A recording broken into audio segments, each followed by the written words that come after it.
Olá, amigos e amigas, estamos de volta aqui, os Canalhas, no UOL e no nosso canal, os Canalhas, eu e o Rodrigo Viana, para conversar com mais um astro internacional do futebol brasileiro. O convidado de hoje é Edinho, e tenho a impressão de que todo mundo conhece como zagueiro, mas eu li alguma coisa que ele começou jogando como atacante. E aí, num treino, levantou a mão dizendo que queria jogar no meio campo. Eu sei que ele jogou até na lateral esquerda e da seleção brasileira. Certamente ele tem muita história para contar. Hoje, o Edinho está trabalhando em Minas Gerais. Já foi técnico de futebol, talvez até continue, vai contar para a gente, treinando equipes por aí. Jogou na praia, né? Foi um dos grandes jogadores do futebol de areia. Edinho, é um prazer recebê-lo aqui para esse bate-papo. Você está bem? Está tudo tranquilo nessa fase doida de Covid-19, todo mundo trancafiado em casa? É verdade, mas para mim, primeiro de tudo, é um prazer estar conversando com vocês, né? E esse problema da pandemia, desse Covid, logicamente atrapalhou o mundo inteiro, atrapalhou muito também, logicamente, o futebol, que o futebol está totalmente parado. Como você falou, eu estou aqui como coordenador técnico da equipe do Tombense, morando no interior de Minas. Comecei na praia, né, como jogador de praia, como atacante, e nunca imaginei jogar de defesa, né? Então, fui para o Fluminense como meia atacante, e aos poucos fui recuando e me tornei zagueiro. Edinho, Rodrigo Viana. Estamos aqui, João, com mais uma das feras do futebol brasileiro e, sem dúvida nenhuma, uma das feras do Maracanã. No próximo dia 16 completa anos, completa aniversário. Grande Maraca, Edinho. Muita gente fazendo a eleição dos melhores do Maracanã e em nenhuma delas você falta. Você está em todas. O que o Maracanã representa para você? O Maracanã representa... Eu tive a oportunidade de jogar fora, né? Maracanã, a gente tinha uma ideia que o Maracanã era um ícone mais para os brasileiros, né? Mas, jogando fora, eu tive a oportunidade de conviver com muitos jogadores que gostariam de um dia ter jogado no Maracanã e outros que jogaram, para eles tinha sido o máximo, né? E para a gente aqui no Brasil, principalmente garoto, jogar no Maracanã era tudo de bom, né? Que era uma coisa, para garoto, uma coisa que a gente inimaginável, né? Que a gente não poderia imaginar que um dia ia jogar no Maracanã. E eu tive a oportunidade, a satisfação, a honra de ter jogado no Maracanã, onde o Maracanã comportava mais de 100 mil torcedores, né? Já joguei com 150 mil e já fui a um jogo, foi Brasil e Paraguai, que tinha quase 200 mil pessoas, eu, garoto ainda, que não entrei, né? Então, imagina só o que é jogar no Maracanã com mais de 120 mil pessoas, 150 mil pessoas, né?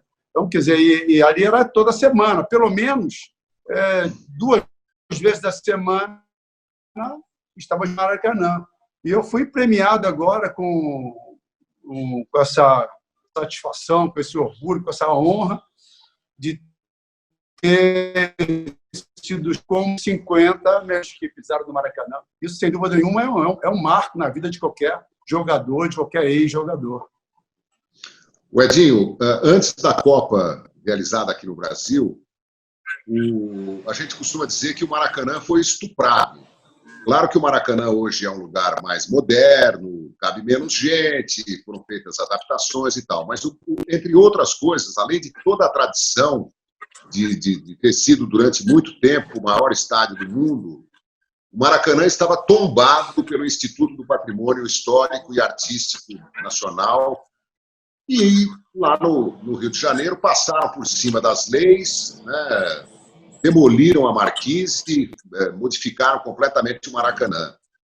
A gente sabe que o Maracanã antigo era com 100 e tantas mil pessoas assistindo a um jogo no verão, era um caldeirão, né? Eu me lembro do Pet Covic. Um dia eu perguntei para ele, Pet, como é que se sente um sérvio jogando no verão do Rio de Janeiro, no Maracanã?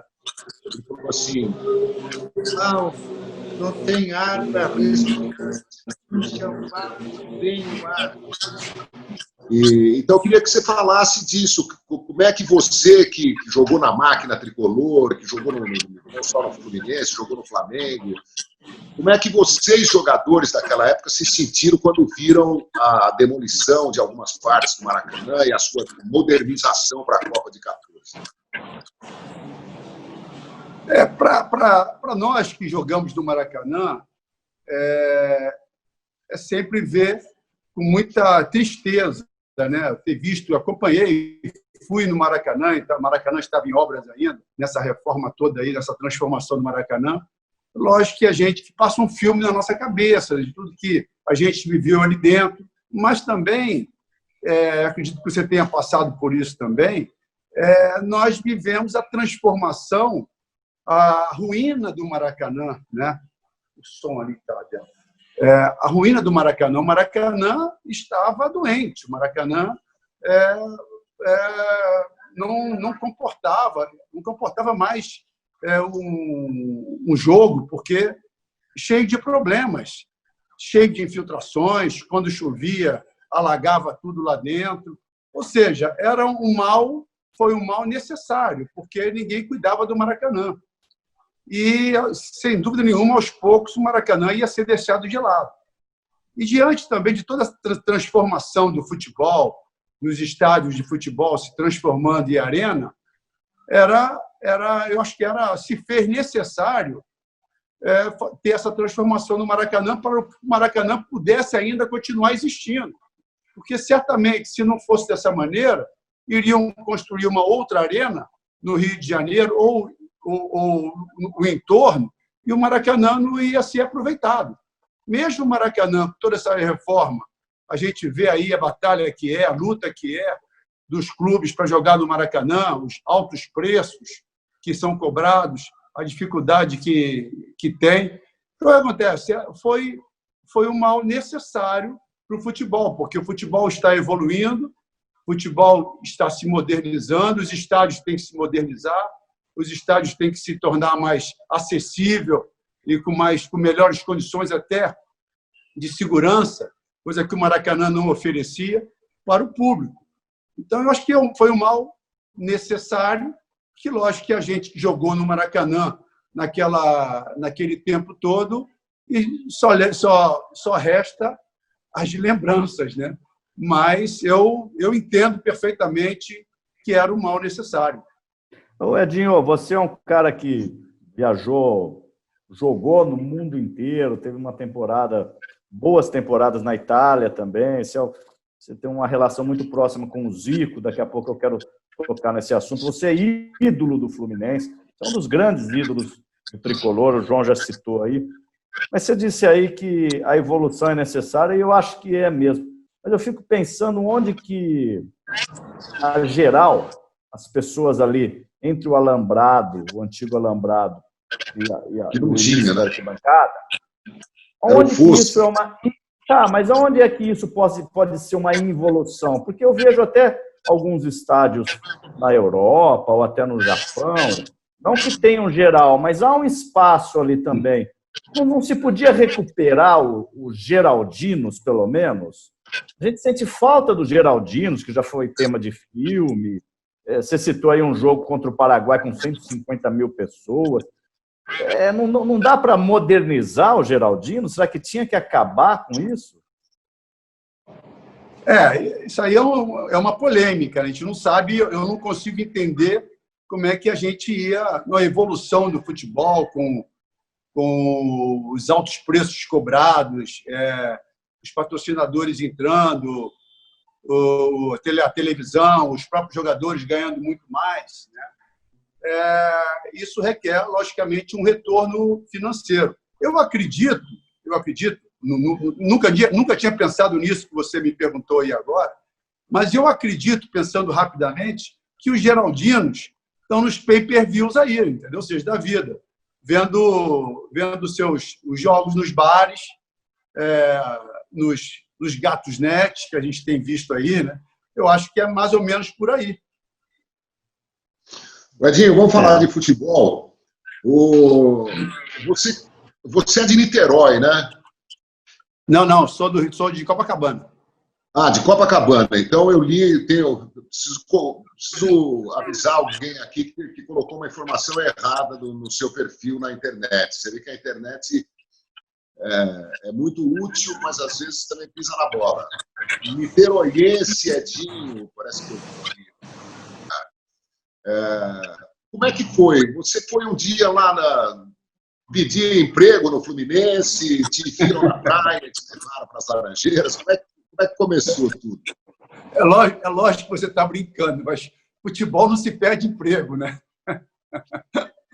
Não, mas eu quero só consertar. Eu nasci em Campo Grande, morei em Bangu, Jacarepaguá, e depois eu fui para Copacabana. E a minha vida futebolística começou em Copacabana, entendeu? Então, futebolisticamente falando, eu sou de Copacabana. Mas eu nasci em Campo Grande, no subúrbio do Rio de Janeiro. Eu era peladeiro, jogava pelado de praia o dia inteiro. E um dia, com 13 anos de idade, vi no jornal, nunca passou pela minha cabeça, nem chuteira. Eu acho que nem chuteira eu tinha, entendeu? Passou pela minha cabeça, nunca passou pela minha cabeça. Um dia, vi no jornal que tinha um treino no Fluminense, uma peneira, e eu não estava fazendo nada. Eu acredito que se eu tivesse alguma pelada para ir, algum jogo para jogar, certamente eu não iria participar dessa peneira. Domingo, geralmente, não fazia nada. Aí fui na peneira e passei de primeira e fui convocado para, no meio da semana, participar com jogadores efetivos. E fui na quarta-feira e já entrei como titular. Entrei na reserva, lógico, e rapidamente peguei o time titular.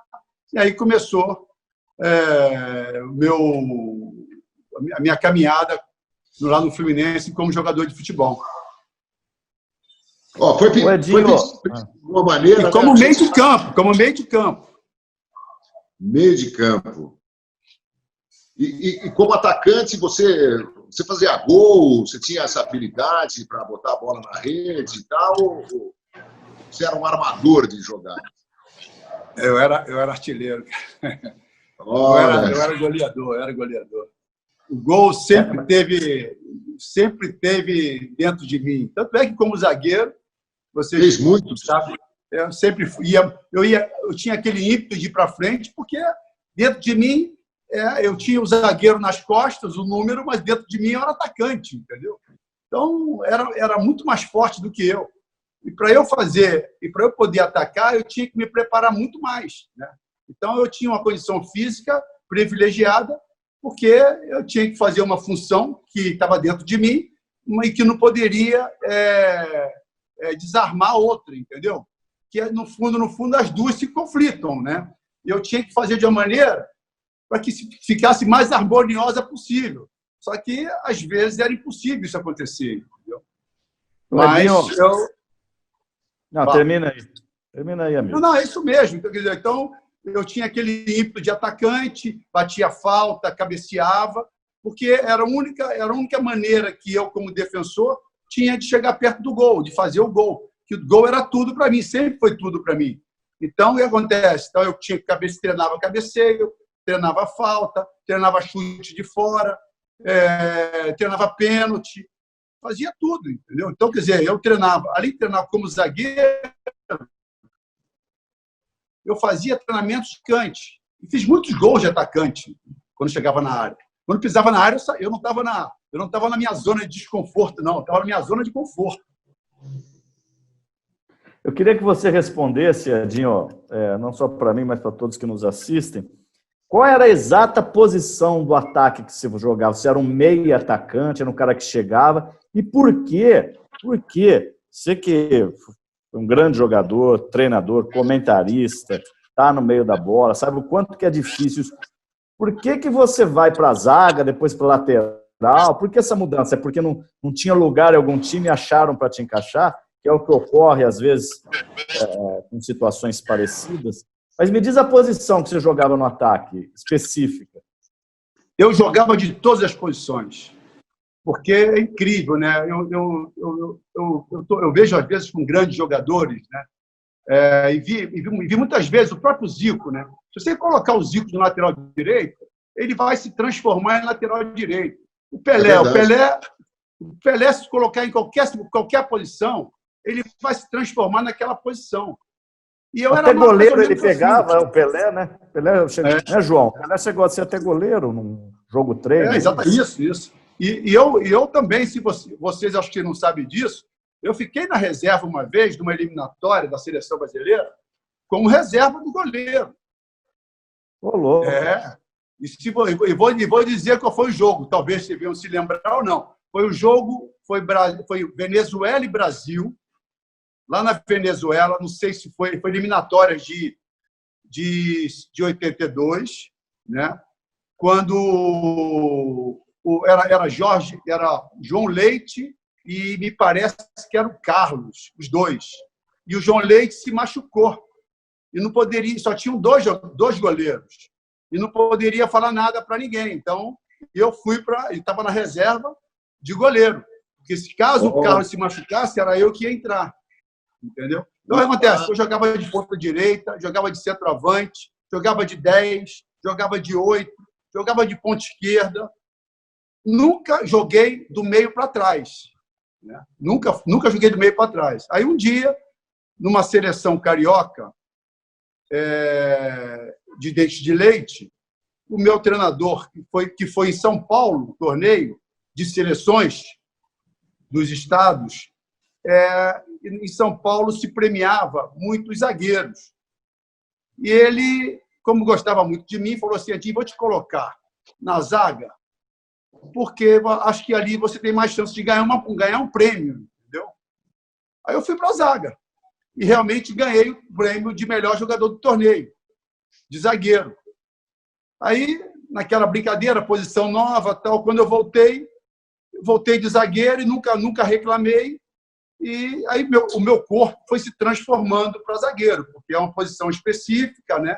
Onde você tem que ter um físico específico para zagueiro. Comecei a fazer muita musculação, porque meu físico era franzino, era muito rápido, era muito magrinho. Né?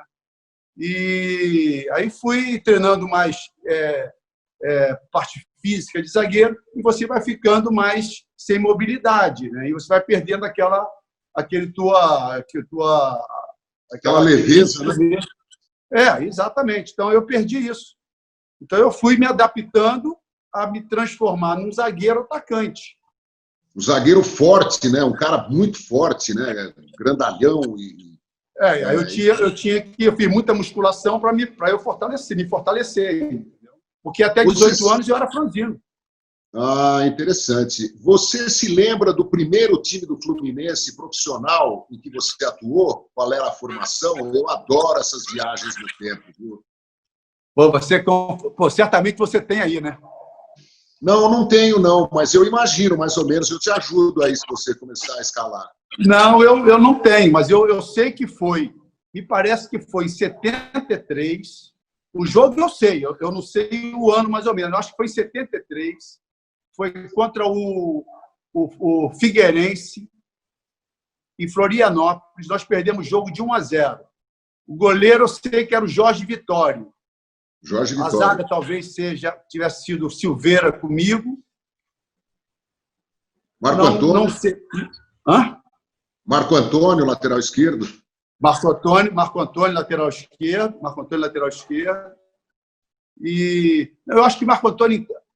Interessante, Marco Antônio, eu acho que nesse jogo não estava. Por quê? Porque eu morava na Princesa Isabel, numa kitnet, com toda a minha família, e, de repente, bateu na porta, de manhã cedo, o Marco Antônio, para me avisar que eu estava sendo convocado, porque o grupo já estava em Florianópolis, porque naquela época, quando eu viajava para fazer 2, 3 jogos fora, né? E o zagueiro se machucou, tomou cartão amarelo, foi expulso, alguma coisa assim. E ele me convocou, né? Veio me avisar que eu estava convocado para viajar, para participar do jogo. Agora, imagina só, um jogador tricampeão do mundo bater na tua porta e te chamar, um garoto de 18 anos. Né? É uma coisa que você guarda para sempre. Né? Então essa foi a minha primeira experiência no profissional. Eu fico imaginando que o time tinha o Didi Branco no meio campo, o Cafulinha. Didi, peguei Didi, exatamente, Didi. Tinha o Zé Maria, lateral esquerdo, lateral direito. Tinha o Kleber, tinha o Pintinho, tinha o Abel. Eu lembro que tinha o Abel também. Tinha o Roberto reserva, o goleiro reserva. E parece que tinha o Toninho Baiano também. Isso é antes da máquina, né, do Francisco Horta. Antes da máquina. Antes da máquina. Legal.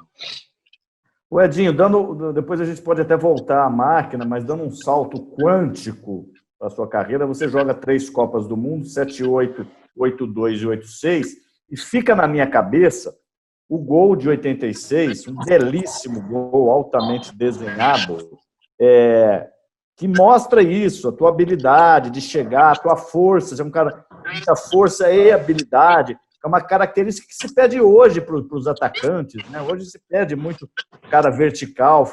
E você, zagueiro, vai lá e faz um... Você vai me lembrar o jogo, porque é tanto que está passando aqui na minha cabeça. Nova Zelândia. Não, Polônia, desculpa. Contra a Polônia. Que é um gol, assim, muito bonito. A jogada é toda desenhada, né? E eu fico pensando, esse rapaz não é lateral, não é zagueiro, esse rapaz é atacante. E, no entanto... 8-6 você faz a zaga com o Júlio César, não é isso? Isso. Deixa eu só fazer uma correção. Eu também entrei nessa de Nova Zelândia. Em 82 você jogou contra a Nova Zelândia. Isso aí. Mas tudo isso para dizer, Edinho, dessa coisa de ninguém te enxergar como zagueiro. É até estranho para a gente falar o zagueiro Edinho, porque você é sempre tido como o cara que chega, né? O Edinho meio multifunção. E a raça, né? Porque é difícil você ver um jogador, né, João? Que é técnico e raçudo, né? Mas está no nosso imaginário que o cara ou é técnico ou é raçudo. O Edinho meio que juntava essas duas coisas também. No começo foi muito difícil, né? Porque eu venho de atacante, né? Meio de campo atacante. Logicamente, eu vinha fugindo dos pontapés, né? Então, nunca me imaginei dando pontapé em ninguém. Eu estava fugindo sempre dos pontapés. Só que teve um porém. Quando eu comecei a subir profissional, eu sempre fui muito técnico na zaga, né? Porque, lógico, eu era atacante e tinha habilidade e era muito técnico. E dificilmente eu batia. Fazia muitas, não conseguia fazer faltas desnecessárias, faltas violentas. Só que quando eu estava subindo para o profissional, o zagueiro do profissional era o Assis. Não sei se vocês lembram do Assis, zagueiro. Lembro, Assis, zagueiro, era um pernambucano, Paraíba, não sei. Era um amor de pessoa. Mas quando ele vestia a camisa do Fluminense, quando ele jogava, ele batia muito. E era zagueiro. E era muito respeitado, não só pelo time, nosso time, como pelos adversários. E principalmente pelos atacantes, porque ele batia mesmo. E era o capitão do time. Então, quer dizer, garoto, naquela época era muito difícil um garoto subir, porque encontrava um grupo muito fechado, quando se ia profissional. Uma espécie de uma panelinha, no bom sentido, mas era uma panelinha, né? E uma panelinha que eles se protegiam. Ainda mais um jogador tão importante como era o Assis. E quando eu subi em algumas oportunidades que ele se machucou e que eu tive a oportunidade de ter sequências de jogos, e também não ia dar muitas sequências, porque eu estava sempre empenhado com a seleção olímpica, né?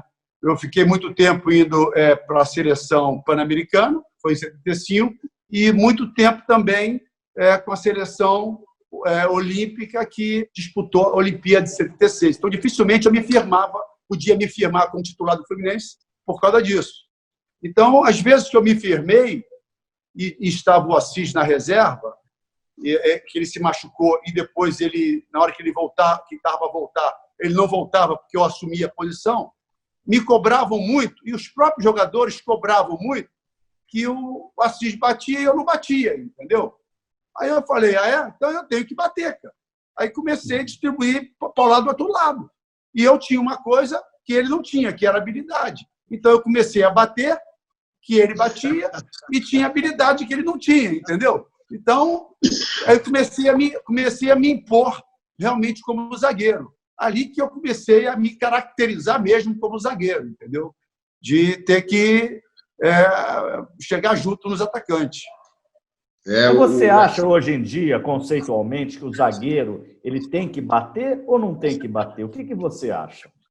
Eu acho que o zagueiro, aí é uma coisa mais profunda, né?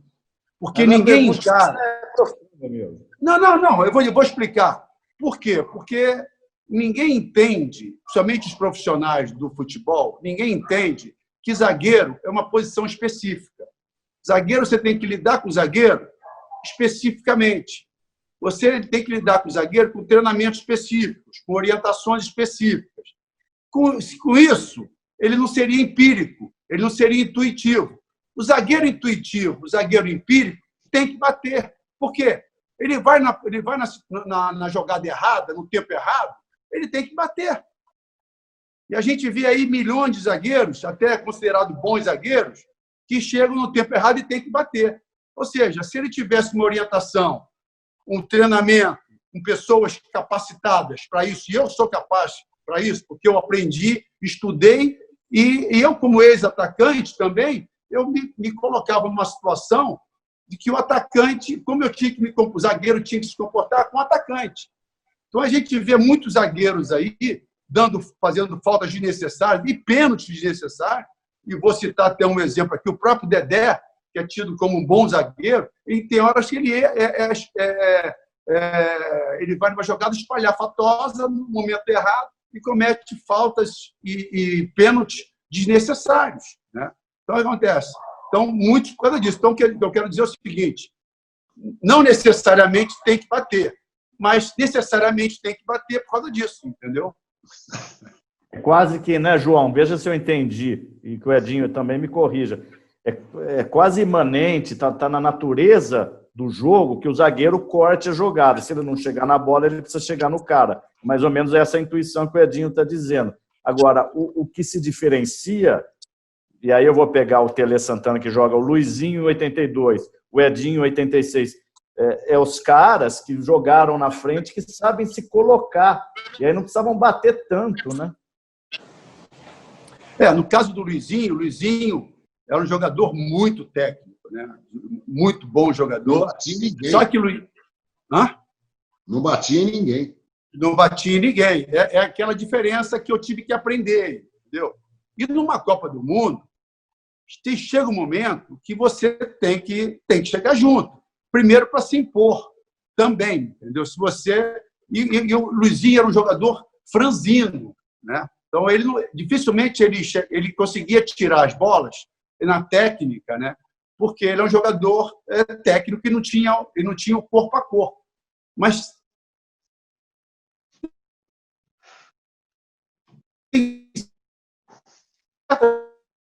nesse momento, numa Copa do Mundo, e em certos momentos também, que o próprio treinador, numa competição curta, e eu aprendi isso também durante o meu tempo de Copa do Mundo e depois como treinador, que em Copa do Mundo você não tem tempo para pensar, você tem que decidir. Pelo certo ou pelo errado, você tem que decidir. Senão você volta para casa e com aquela pulga atrás da orelha. Pô, será que eu não tinha que ter mexido antes? E no caso do Tele Santana, já me adiantando, ele foi mudar isso 4 anos depois, que, no meu modo de ver, também errou 4 anos depois, porque 4 anos depois ele foi querer corrigir um erro, só que 4 anos depois, e que já não é um jogo depois. 4 anos depois, as pessoas são 4 anos mais velhas também, e é uma outra situação, é um outro cenário também, entendeu? Você acha que o Tele Pelé foi muito... Mas é importante, João, a história de 82 rende muito. A gente falou, viu, o Edinho, a gente teve com o Oscar na semana passada, belíssima entrevista. Você também aqui falando coisas interessantes. Ninguém está criticando pessoalmente ninguém. Pelé, sem dúvida nenhuma, se não foi o maior, um dos maiores treinadores do Brasil, mas muita gente diz isso aí que você está dizendo, né? Eu só queria recuperar isso. Em 82 a gente jogou bonito demais e em 86 foi tentar aprender com isso, mas também não ganhamos em 86, né? O que faltou ali, então, Edinho, principalmente nesse setor seu da zaga? Faltou uma leitura, né? Faltou uma percepção do que realmente aconteceu.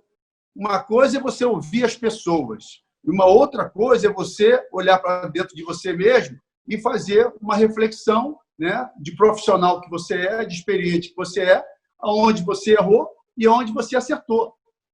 Naquela Copa do Mundo ali, eu acho que o único, no meu modo de ver, não tinha nada errado. O único momento que teve errado foi o momento daquele jogo da Nova Zelândia. Por quê? Porque a seleção brasileira era aquela seleção brasileira. Tudo bem que no começo da Copa do Mundo titubeou. Porque vocês sabem melhor do que eu que jogo contra a Rússia era um jogo para a gente ter perdido aquele jogo. Por quê? Porque nós tomamos o primeiro gol e tivemos duas situações de pênalti contra o Brasil que o árbitro não deu. E depois teve o jogo, nós ganhamos o jogo de 2-1, teve o jogo, ali já foi um sinal. Teve o jogo contra a Escócia, que nós também tomamos o primeiro gol. E teve uma outra situação também que a Escócia era uma equipe fraca, que poderia ter feito o segundo gol na gente. Nós ganhamos o jogo de 4-1. E nós nos classificamos. E a imprensa, e muita gente estava pedindo alguns jogadores que entrassem no time, que o Tele Santana desse oportunidade para alguns jogadores. Enfim, e o jogo da Nova Zelândia, o jogo não valia nada, nós estávamos classificados. Aí o Tele Santana, é isso eu estou te falando, que repercutiu dentro do grupo, que era um grupo maravilhoso. Por quê? Porque o treinador, ele é o líder. O treinador, ele tem que saber comandar um grupo como um todo, não é um grupo de 11 jogadores. Então, contra a Nova Zelândia, ele, depois do jogo da Escócia, ele deu uma entrevista para vocês, dizendo o seguinte, que teria possibilidade de colocar alguns jogadores no jogo das Nova Zelândia. E vocês foram para cima dos jogadores titulares, né? Vocês no papel de vocês. E nós, reservas, escutamos os jogadores também no papel deles, dizendo o seguinte, nós roemos o osso duro até agora, na hora do filé mignon, a gente quer comer o filé mignon. Né? Aí acontece, nós, reservas, escutamos aquilo e falamos, agora vamos esperar o que o líder vai fazer. Eu, agora, com a cabeça de treinador, né, eu vou dizer o seguinte, que num grupo onde o momento que você pode usar os jogadores reservas, você tem que usar. Inclusive, para você dar uma satisfação para eles, principalmente numa Copa do Mundo, que muitos jogadores nunca foram à Copa do Mundo e os que foram, às vezes, nunca tiveram uma chance de jogar na Copa do Mundo. E quando você tem uma chance, o treinador te tira essa oportunidade. E era também, se você olhar o outro lado, era uma oportunidade de você poupar alguns jogadores que estavam sendo criticados. Era o momento de você poupar alguns jogadores que estavam tendo uma sequência de jogos. Era o momento de você testar alguns jogadores especificamente falando, para ver se realmente a imprensa tinha razão ou não. E se o jogador fosse mal, você voltaria com o titular, e o titular ia voltar com muito mais confiança, ou não. O que acontece? No jogo seguinte, o Tele Santana volta com o mesmo time. Aí eu acho que ele errou. Ele errou pensando no time, não pensando só no grupo. Para mim, ele errou como um todo, né? Como líder. Primeiro que ele não olhou os reservas, que era uma grande oportunidade dele observar os reservas, não olhou para o time titular, que era uma grande oportunidade de poupar o time titular, de dar uma data para ele pudesse se recuperar um pouco mais, né? E se perdeu. E criou um ambiente. O ambiente não ficou tão bom como estava antes, porque o bem ou mal os reservas querem jogar. O reserva sabe que é reserva. Na hora que tem que jogar o titular, ele vai querer jogar, mas o treinador que escala. Mas no momento que pode o treinador colocar e não colocar, porque escutou do time titular aqui, não queria sair do time, aí ele foi meio que pressionado pelo time titular, ou seja, o ambiente não ficou bom, a energia não ficou boa. Agora, perder e ganhar faz parte. Se a gente olhar o jogo, como eu tive a oportunidade de ver recentemente, o jogo Brasil e Itália, o Brasil jogou muito melhor, só que tomou 3 gols de bobeiras. Se você vê o terceiro gol do Brasil, no terceiro gol, no gol do Paulo Rossi, que ele fez os 3 gols, nós estávamos com os 11 jogadores dentro da área. O que eu posso dizer é o seguinte, que na hora que a bola foi para escanteio, o Cerezo estava sozinho. Não tinha necessidade do Cerezo jogar aquela bola para fora. O que eu quero dizer é o seguinte, faltou alguém gritar com ele. A defesa tem que gritar, a defesa tem que comandar. A defesa tem que orientar os seus jogadores, se está sozinho, se não está sozinho, se é o homem, se não é isso, segura a bola, joga para fora, chuta para frente. E, realmente, os nossos defensores tinham essa dificuldade de falar, de orientar o grupo, os jogadores. Era a dificuldade que o próprio Luizinho não tinha essa característica, né? O Oscar não tinha essa característica. O Edinho, você confirma a história que o Oscar contou aqui para a gente? Eu queria saber se você confirma a história que o Oscar contou aqui para a gente nos canalhas. Ele contou para a gente. Os canalhas somos nós, viu, Edinho? Sei. Estou vendo pela cara de vocês. Nós gostamos. Você confirma a história de que o Batista, depois da Copa, ele teria dito... O Oscar disse isso para a gente aqui, que ele estava bom para jogar aquele jogo, de que ele não estava machucado, ele estava machucado anteriormente, ele já estava recuperado, e aí o Tele escalou o Cerezo, o médico era o Dr. Lasmar, que era do Atlético, ou seja, muita gente, inclusive o Oscar disse isso aqui para a gente, e o João também já tinha ouvido, acho que do próprio Batista isso, que o Batista estava apto para o jogo, ele podia ter jogado aquele jogo. Muita gente acha que precisava de um médio volante ali mais pegador, mais marcador. Você confirma isso aí, Edinho? Não confirmo, porque eu não sei disso. Essa história eu nunca ouvi, né? Mas todo mundo falava que o Batista tinha que jogar. No meu caso específico, nesse jogo contra a Itália, no treinamento, no dia anterior, eu me machuquei. Esse dia eu não fiquei no banco, né? Mas do Batista, eu sei que o Batista jogou contra a Argentina, se eu não me engano, e levou uma pancada do Maradona, não foi isso? Foi. Mas foi só pancada, não tinha... Uma pancada, você não fica fora de um jogo por causa de uma pancada. Você fica fora de um jogo por causa de um estiramento, uma contusão muscular.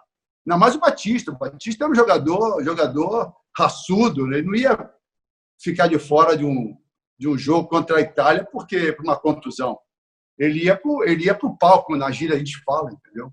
Mas não confirma porque eu não sei. Eu nunca ouvi do Batista isso, nunca perguntei também. Bom, a minha interpretação é de que os outros também querem ganhar a Copa do Mundo. A Itália jogou muito bem, o Brasil pode ter jogado melhor, tinha um time fantástico. E com o Batista ou com o Cerezo, eu acho que a gente perderia aquele jogo de 3-2, até pelo que o Edinho está dizendo, né? Que estava o time todo do Brasil dentro da área e ninguém conseguiu deter o Paulo Rossi, que acabou fazendo o terceiro gol e eliminando o Brasil. O Brasil tinha vencido a Argentina.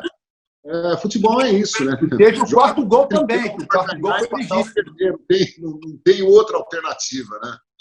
Mas você, não sei se você tem essa informação. Tem o quarto gol também. O quarto foi legítimo, não foi impedimento. E parece do Antonioni, né? Tem o quarto gol. Pois é. Eu estava vendo você falar do Assis aí. Poxa vida, eu me lembro do Fluminense com Félix Oliveira, Galhardo, Assis, Marco Antônio, Denilson e Didi, Cafuringa, Samarone, Flávio, Mickey, Lula. Você jogou com o Samarone? Eu tenho muita curiosidade de... Não, Samarone não. Com o Samarone, não. Joguei com o Manfrini, joguei com o Didi. Manfrini que saiu da Ponte Preta, né? Para jogar. Com o Galhardo não joguei com o Silveira. Joguei com o Assis. Com Oliveira, não joguei com o Oliveira. Deixa eu fazer um registro com rápido. Félix, o Galhardo, eu já falei isso aqui no ar, vou falar de novo, porque eu estou hoje em Araraquara, o Galhardo está a 300 metros de mim, que ele mora em Araraquara, está vivo, nos assistindo. Vai ficar feliz de te ouvir, viu, Edinho? Grande zagueiro, manda um abraço para ele, manda um abraço. Pô. Me inspirei também nele. Que legal, que legal. Mas aí, Edinho, eu queria voltar um pouco no tempo para falar da máquina do Horta, né? Na máquina do Fluminense. Como é que foi para vocês, hein? O Rivelino fala com muito orgulho daquela época. O Fluminense realmente montou um esquadrão, né? Uma seleção brasileira. Como é que foi viver aquilo tudo? Pô, viver aquilo foi mágico, né?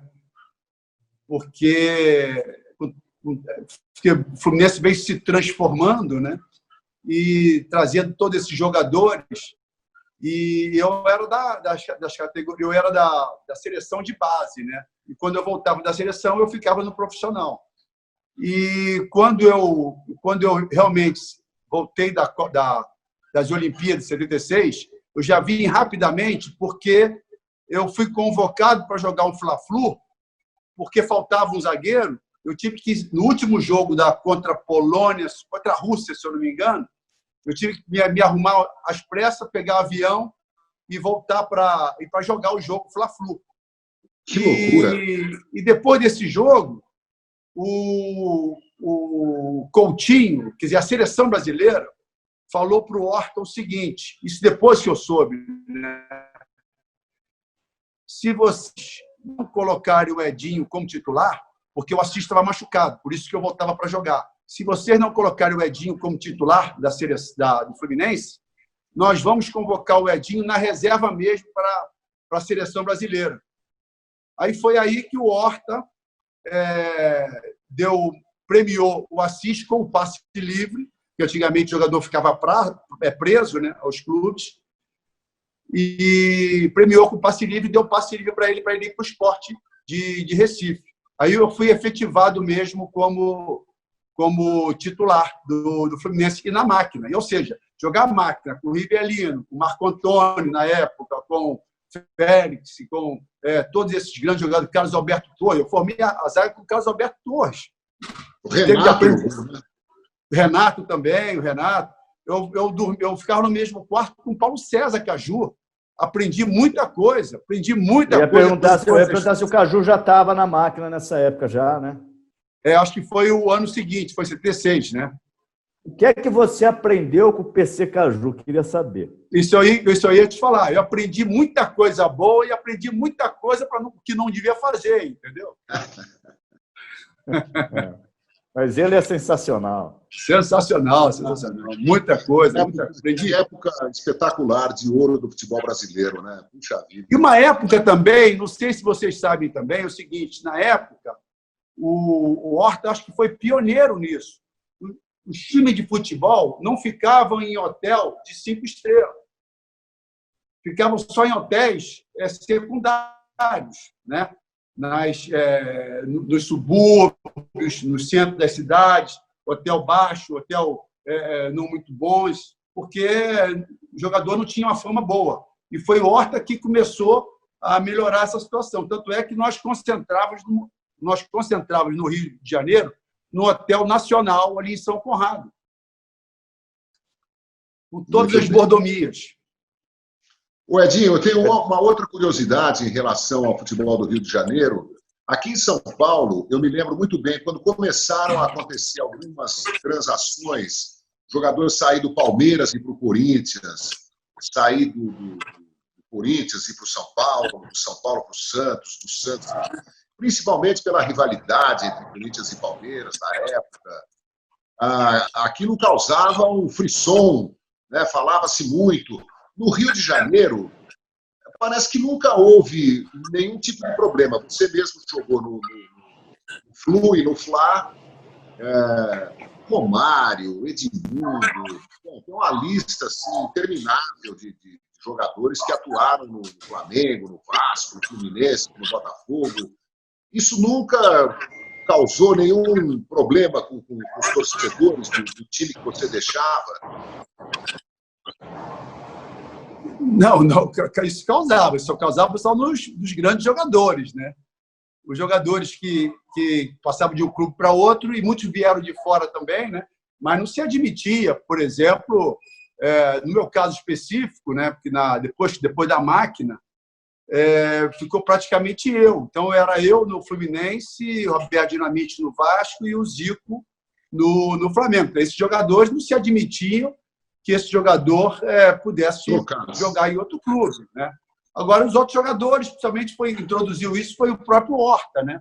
Que o Horta fez o troca-troca justamente para você fazer um campeonato forte, né? Para que a torcida pudesse comparecer. Ou seja, ele tentou fortalecer todas as equipes, claro que tentou fortalecer o seu clube mais forte que os outros, né? Mas também para ter uma competição mais equilibrada. Mas você nunca foi hostilizado pela torcida do Fluminense por ter vestido a camisa do Flamengo? Não, hostilizado não. Eles nunca entenderam por que eu fui para o Flamengo, né? Eu saí, primeiro que eles não conseguiam admitir que eu fosse vendido para fora, né, para a Udinese. Tanto é que, na época, foi muito difícil ter essa negociação, mesmo tendo um contrato assinado pelo presidente, que depois, no final do meu contrato, eu poderia me liberar para uma quantia, né? Na época era 500 mil dólares, e foi assim que foi feito. Na hora que eu tentei fazer valer o contrato, ele disse que aquele contrato não valia nada, porque não conseguia entender como é que um presidente poderia me vender, entendeu? E ele ia ficar taxado como o presidente que vendeu o Edinho. Tanto é que, na época, fizeram o enterro dele nas Laranjeiras. Aí eu fui vendido mais em função disso, porque eu tinha um contrato assinado, um documento assinado por ele, que, no final do meu contrato, eu poderia me liberar caso algum clube viesse a pagar 500 mil dólares. E se o Udinese realmente não confirmasse, já estava tudo certo para o São Paulo. Ah, estava com o São Paulo. Com Jaime. Qual o nome do presidente? Era Jaime. Do São Paulo? Acho que era Jaime, né? Não estou recordado, Edinho. Pode ser. Eu vou lembrar. Vou fazer um esforço. Foi em 82. Que saudade do PVC, do Celso Celso, que eles diriam. Não sei se era Jaime, não. Deixa eu só, ainda nessa época aí, eu me lembro, Edinho, a avalanche de críticas ao Cláudio Coutinho e a você também, aqui em São Paulo, quando o Marinho Chagas não foi convocado para a Copa de 78 na Argentina, o Rodrigues Neto era o lateral esquerdo e você foi usado pelo Cláudio Coutinho na lateral esquerda. Não sei se em 78 ou depois da Copa. Eu me lembro que uma vez eu perguntei para o Leão se ele tinha alguma coisa a ver com a não convocação do Marinho Chagas por causa da Copa de 74, que o Marinho ia embora e o Leão ficava indignado. E o Leão ficou bravo. A gente quase brigou na porta do Morumbi, eu e o Leão. O Leão veio para cima de mim todo... Eu já falei isso para ele, e ele, que é uma figura, falou assim, com certeza você estava errado. Eu não lembro disso aí, não, mas com certeza você estava errado. Então, eu queria saber de você, como é que foi essa história de ir jogar na lateral esquerda, quando o Cláudio Coutinho foi uma invenção. Como é que você encara hoje essa história? E em defesa do Leão, é o seguinte, nenhum jogador tem essa moral, né, de chegar para um treinador, ainda mais numa seleção brasileira, de tentar não convocar um jogador ou outro. Entendeu? Isso aí é impossível isso acontecer, né? Mas o que aconteceu foi o seguinte, O Cláudio Coutinho ele tinha alguns pensamentos mais à frente.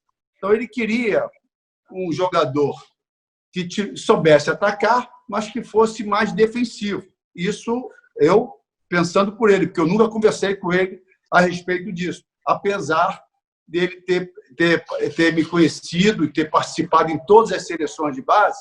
Ele foi como gerente, como diretor, alguma coisa assim, ele estava sempre lá. Então, ele me conhecia perfeitamente.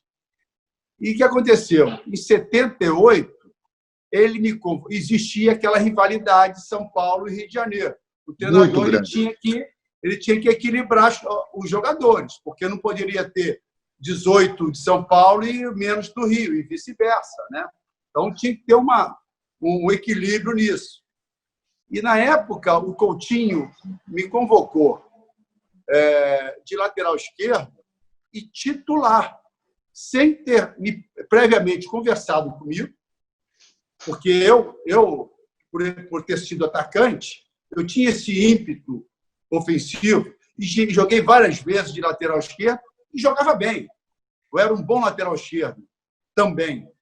Só que o treinador, convoca uma seleção brasileira com um zagueiro de lateral esquerdo, onde ele tem a oportunidade de convocar os melhores jogadores de cada posição. Não tem necessidade de convocar um jogador de uma outra posição, de você estar improvisando em outra posição. Ou bem ou mal, eu estaria improvisando para todo mundo. Talvez para mim, eu soubesse jogar ali. O Coutinho ele tinha a confiança que eu ia jogar bem ali. Mas eu não era da posição. E ele não avisou a imprensa e tinha esses jogadores todos que vocês falaram. Era Marinho, era Júnior, era Vladimir, era Nelsinho. Tinha outros jogadores na posição em São Paulo que causou polêmica. Ou seja, nessa rivalidade São Paulo e Rio de Janeiro, eu nunca joguei bem. Ou seja, não importava o que eu ia fazer no campo. Já previamente, eu não jogava bem. Entendeu? Então, quer dizer, isso foi me minando, apesar de eu não ter, em nenhum momento, ter colocado isso para dentro do campo, mas, ou bem ou mal, você, com as críticas, você perde um pouco a confiança. E o próprio Cláudio Coutinho, com a pressão em cima dele, ele perdeu a confiança. Tanto é que nos primeiros jogos, eu fui titular em todos os amistosos.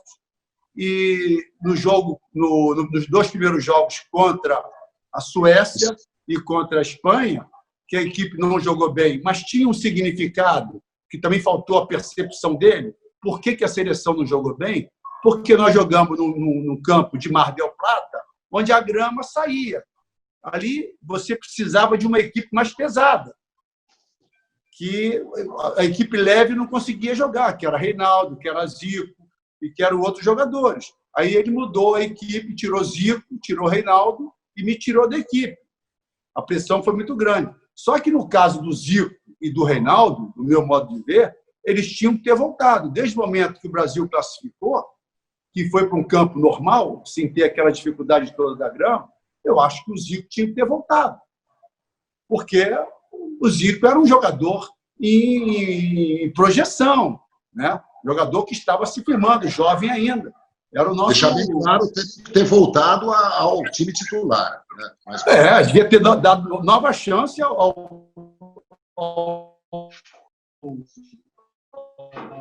e ao Reinaldo, talvez não, claro. Apesar que o Reinaldo tinha problema físico, né? O Reinaldo era um jogador que, na época, se levou até aquele aparelho Apollo, lembra? Que era só para o Reinaldo fazer musculação. Era um trambolho, né? Do tamanho dessa sala aqui, que foi de navio para... Foi de ônibus, foi de caminhão para a Argentina. Foi de caminhão, achei que tinha ido de navio. Eu me lembro, eu estava lá em Mar del Plata, aquele gramado horroroso, aquele frio horroroso, aquele vento gelado. Olha, eu vou te falar. E aquele juiz maldito, né, que acabou o jogo quando o Zico fez um gol de cabeça contra a Suécia, né? Aquilo mudava tudo. Clive Thomas, nunca me esqueço o nome. Eu conversei com ele no saguão do hotel, quando ele estava de malas prontas, acho que para ir para Buenos Aires.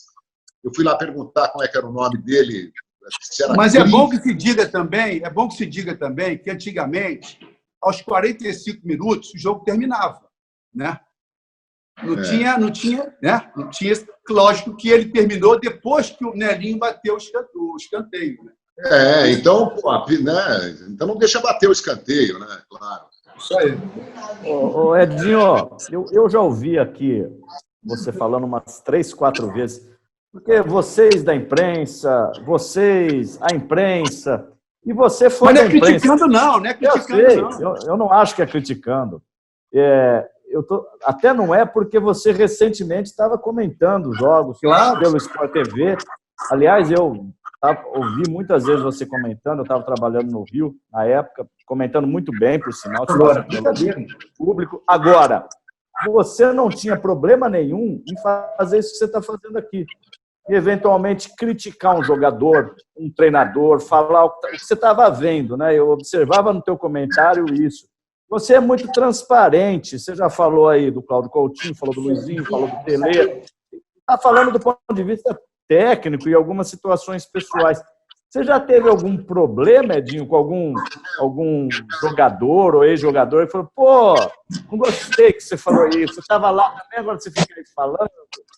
Rola isso aí ou nunca rolou isso? Você está tendo problema agora com o cachorro, né, Edinho? Mas não esquenta a cabeça, não.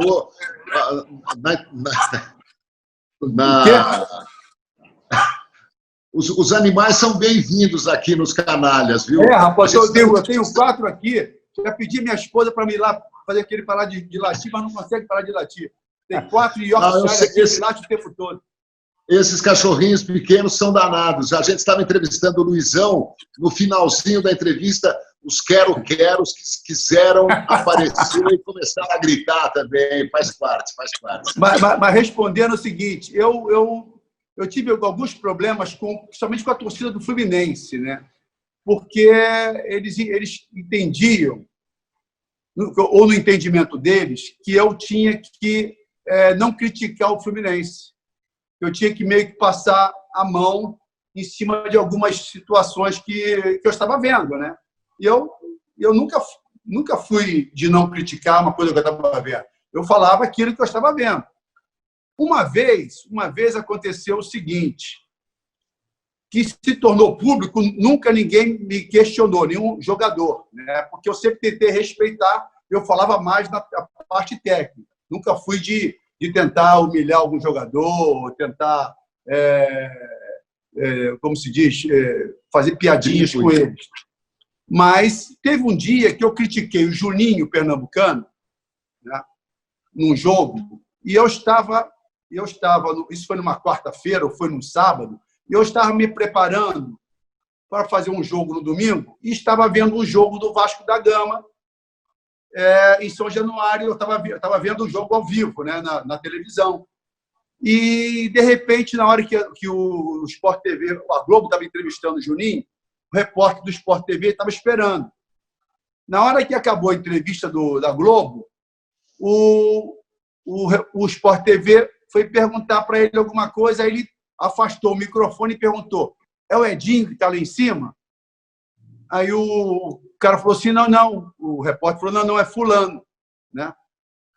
Aí eu voltei o vídeo, né? Que a televisão dá para voltar, e aumentei o som, porque estava. Aí eu vi que ele queria me responder alguma coisa, alguma crítica, né, que eu fiz para ele. Aí o que eu fiz? Eu sou lutador de jiu-jitsu e de boxe também, né? E ele tinha as filhas dele, estudava junto com as minhas filhas, né? E do lado da minha academia de jiu-jitsu e de boxe, né? E eu ia de mochila, com o kimono do lado de fora e as luvas também, né? Do lado de fora, porque era só andar para a academia. E fui mais 2 ou 3 vezes esperar ele na escola para saber o que ele queria comigo, entendeu? Você não fez isso? Você foi brigar com o Juninho na porta da escola? Não. Quem é lutador não briga. Eu só ia mostrar para ele e perguntar, porque era caminho para a academia, entendeu? Então, só estou mostrando que era uma coincidência. Eu ia perguntar para ele qual é o problema. E ele não apareceu. Depois eu liguei para o assessor dele, aí realmente ele falou que tinha tido uma crítica, alguma coisa, assim, tal. Aí eu liguei várias vezes para ele. Só que ele nunca atendeu o telefone. Enfim, depois o negócio morreu, vi algumas vezes, nunca falei nada. E por ironia do destino, teve uma vez que quando ele se tornou comentarista, ele criticou um jogador mais ou menos como eu critiquei ele, entendeu? Ou seja... Qual foi a crítica, língua, né? Qual foi a crítica que você fez ao Juninho? O Juninho foi o seguinte, porque o Juninho tinha uma característica de entrar muito pela direita, né?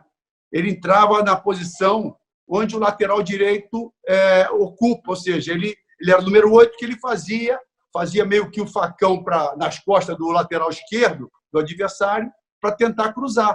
Só que ele não estava mais com esse preparo físico todo, entendeu? Então, ele, em vez de ajudar ali, ele atrapalhava, porque ele ocupava um espaço onde era do Pikachu, ou era de um outro lateral. Aí eu falei o seguinte, o Juninho, indo para aquele espaço ali, ele está atrapalhando o posicionamento do lateral. Quer dizer, ele está confundindo o esquema do Vasco da Gama.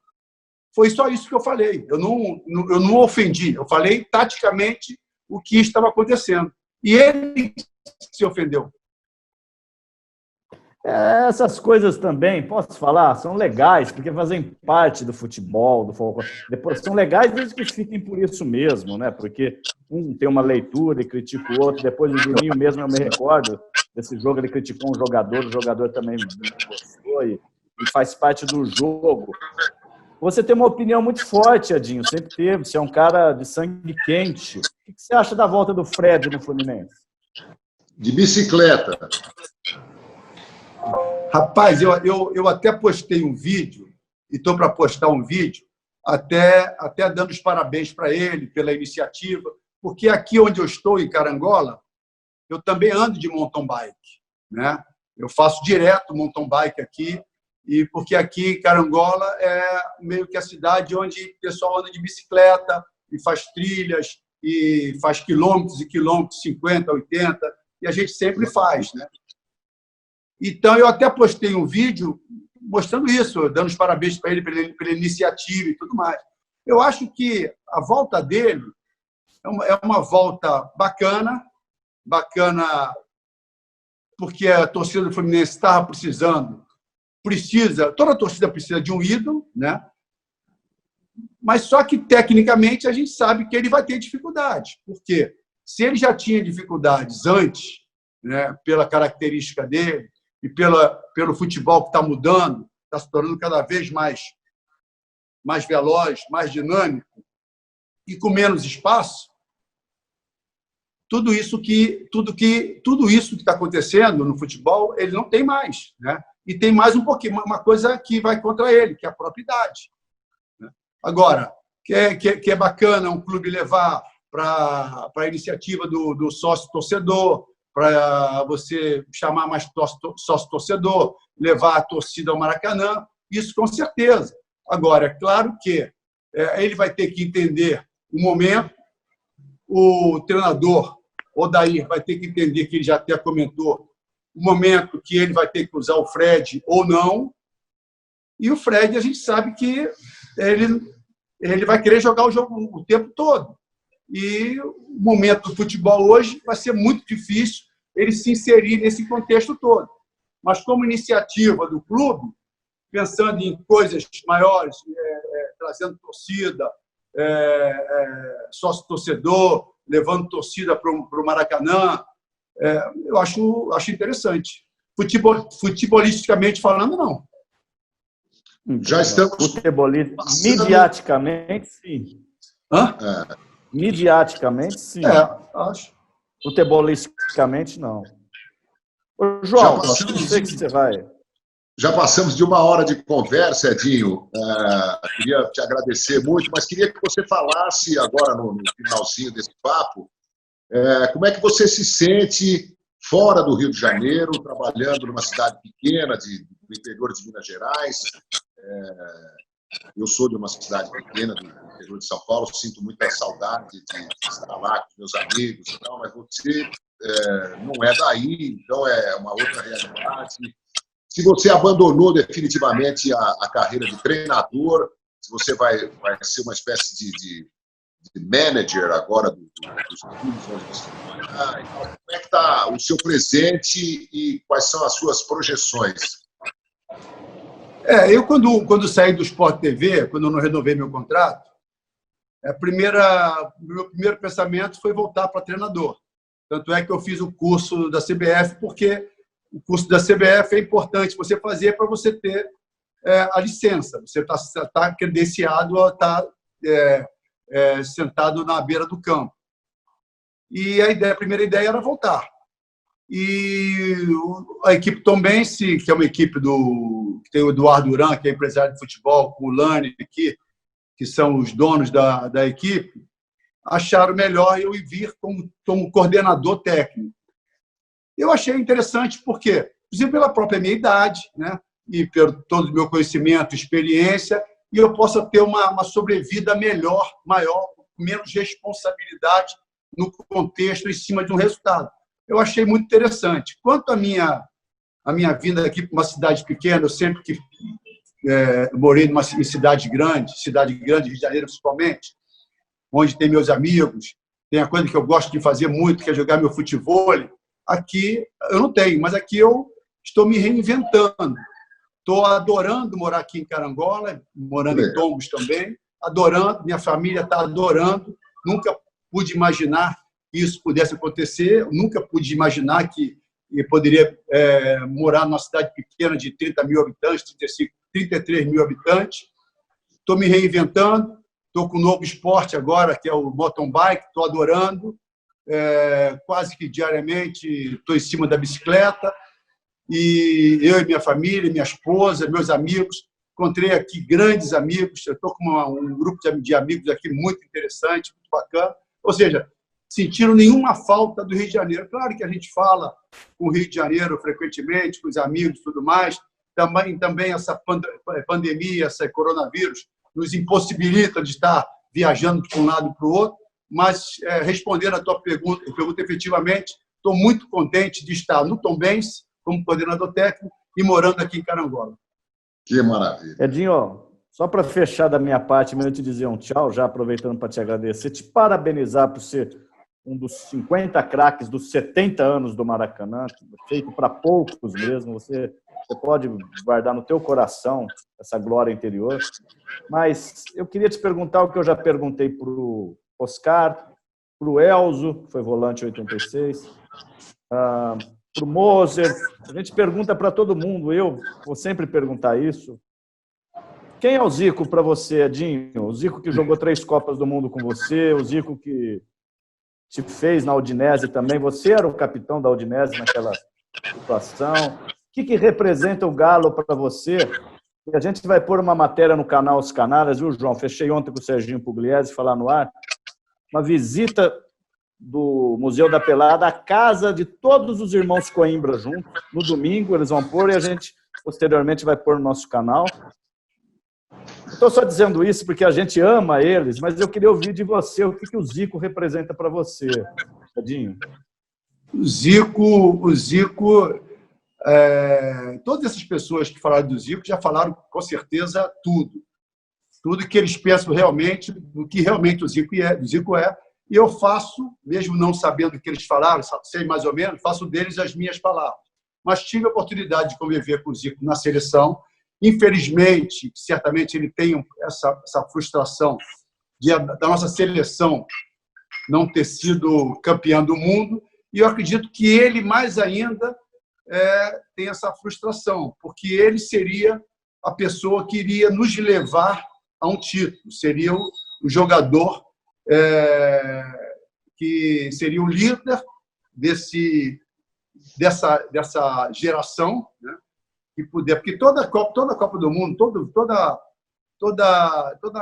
seleção que vence, tem sempre aquele que comanda, que lidera tecnicamente a seleção. E Zico seria essa pessoa. Não foi em 78, por isso que eu falei que ele deveria ter voltado, porque certamente em 82 ele estaria muito mais maduro para liderar a gente. E o Zico é um amor de pessoa, um profissional exemplar, um amigo exemplar. Tive a oportunidade de conviver com ele 2 anos em Udi, numa cidade pequena. Tive a oportunidade de ter indicado o Zico não indicado, dizendo que o Udinese teria a possibilidade de contratar o Zico, porque teria financeiramente condições para isso. E o Zico foi contratado. Depois, em 87, o Zico já cheio de problemas físicos, no Flamengo, onde fomos campeões da Copa União, e ele, cheio de problemas, com o profissionalismo dele, com a preocupação com os companheiros. Teve um jogo que ele não queria viajar porque o doutor Taranto chegou para mim e falou assim: Edinho, o Zico não quer viajar. Por quê? Eu falei: Zico, por quê? Porque ele não vai poder correr. Eu falei: Zico, só a tua presença já inibe qualquer adversário. Todo mundo, os nossos jogadores sabem que você não precisa nem correr, nós vamos correr para você. Ou seja, o profissionalismo, o caráter do jogador, que ele não, a preocupação dele com os companheiros, que ele não ia poder dar participação dele física no jogo, mas a importância dele era era mais do que isso, né? Ou seja, Zico é um amigo. E minha filha nasceu dia 3 de março, onde ele faz aniversário também. Então, a melhor homenagem que eu prestei à minha filha, só que minha filha é tricolor, né? E ao Zico também. E nesse dia eu não podia ir à festa de aniversário dele, porque eu estava na maternidade com minha filha. Bom, então, dois dias depois dela, você faz aniversário, né? Dia 5 de março. Aí é uma outra história, né? Outra história. Registraram você. Aí é uma outra história. 5 de junho. Se você for ver na Wikipédia, é 5 de junho, né? Mas meu aniversário, o Zico me liga 5 de março. Júnior me liga e todo mundo me liga 5 de março. Maravilha. E olha, para quem não sabe, o Edinho, além da seleção brasileira, jogou no Flamengo com o Zico, com o Leandro, com o Jorginho, com o Júnior, Leonardo, Andrade, Renato Gaúcho, Zinho, Bebeto. Timaço. Edinho, muito legal, viu, cara? Boa sorte, saúde, cuide-se bem, continue andando de bicicleta, que é uma coisa fantástica. Eu pretendo... O Luizão falou que em Maresias ele também está andando a pé ou de bicicleta. Agora você fala que em Carangola está andando de bicicleta. Então eu estou aqui babando de inveja, trancafiado em São Paulo, mas já vai passar. Grande abraço, viu, querido? Boa sorte. Obrigado aí pela oportunidade. Abraço a todos vocês aí. Valeu, Edinho. Fica com Deus. Tchau. Obrigado, tchau.